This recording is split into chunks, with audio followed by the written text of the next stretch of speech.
ఏడాదిగా ప్రయత్నించిన సంతానం కలగలేదా? Noah IVF లో ఉచితంగా సంప్రదించండి. Welcome to Vidhvamsam files. Alapati Suresh Kumar రాసిన విధ్వంసం పుస్తకం నుంచి ఈ వీడియో లాగ్. ఆనం రామనారాయణ రెడ్డి వైసీపీ నాయకత్వంతో విభేదించి పార్టీకి దూరమైన వెంకటగిరి శాసనసభ్యుడు. అదే జిల్లాలో నెల్లూరు రూరల్ ఎమ్మెల్యే కోటమిరెడ్డి శ్రీధర్ రెడ్డి కూడా వైసీపీకి దూరమయ్యారు. వీరిద్దరూ తమ ఫోన్లు ట్యాపింగ్కి గురి అయ్యాయని ఆరోపించారు. పార్టీకి దూరం అవటానికి ముందే ట్యాపింగ్ జరిగిందన్నది వారి అభియోగం. 2 ఏళ్లుగా తన ఫోన్ ట్యాప్ చేస్తున్నారన్న రామనారాయణ రెడ్డి, నేనెవరిని హత్య చేయలేదు, సిబిఐ చుట్టూ తిరగటం లేదు అని నర్భగర్భంగా వ్యాఖ్యానించారు. ఇక శ్రీధర్ రెడ్డి తన ఫోన్ ట్యాపింగ్కు ఒక ఆధారం చూపించారు. ఆయన మీడియాకు చెప్పిన దాని ప్రకారం ఇంటెలిజెన్స్ విభాగం చీఫ్ సీతారామాంజనేయులు శ్రీధర్ రెడ్డికి ఒక ఆడియో క్లిప్ పంపారు. దానికి ముందు శ్రీధర్ రెడ్డి తన నియోజకవర్గంలో పనులు కావటం లేదంటూ జిల్లా పరిషత్ సమావేశంలో సీఎం ఆఫీసు అధికారులపై విమర్శలు చేశారు. తర్వాత ఒక స్నేహితుడు శ్రీధర్ రెడ్డికి ఫోన్ చేసి ముఖ్యమంత్రికి సన్నిహితులైన అధికారులపై విమర్శలు అవసరమా అంటూ హితవు చెప్పారు. సీతారామాంజనేయులు పంపిన క్లిప్పు ఆ సంభాషణ తాలూకు ఆడియో అన్నమాట. ఆయన ఆ ఆడియో క్లిప్పు పంపి ఊరుకోలేదు. తర్వాత శ్రీధర్ రెడ్డికి ఫోన్ చేశారు. మీరు ఏం చేసినా మాకు తెలుస్తుందన్న రీతిలో పరోక్షంగా హెచ్చరించారు.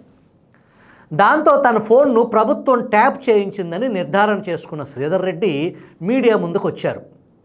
వైసీపీ నాయకత్వం వెంటనే సజ్జల రామకృష్ణారెడ్డి మొదలుకొని నోరున్న మంత్రులను ఇతర నాయకులను మోహరించింది. అందరూ కలిసి శ్రీధర్ రెడ్డిపై విరుచుకుపడ్డారు.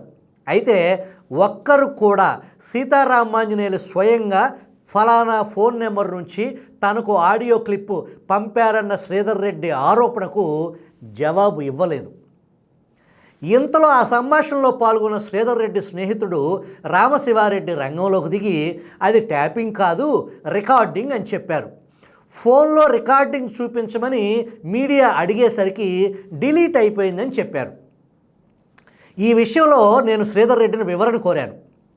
నా మిత్రుడు రామశివారెడ్డి కాంట్రాక్టర్, ప్రభుత్వం మాట కాదనగలడా పాపం అని ఆయన అన్నారు. శ్రీధర్ రెడ్డి 3 తరాలుగా వైఎస్ కుటుంబానికి సన్నిహితంగా ఉన్న వ్యక్తి. వైసీపీ ఆవిర్భావం నుంచి జగన్తో ఉన్నారు. 2 సార్లు ఎమ్మెల్యేగా గెలిచారు.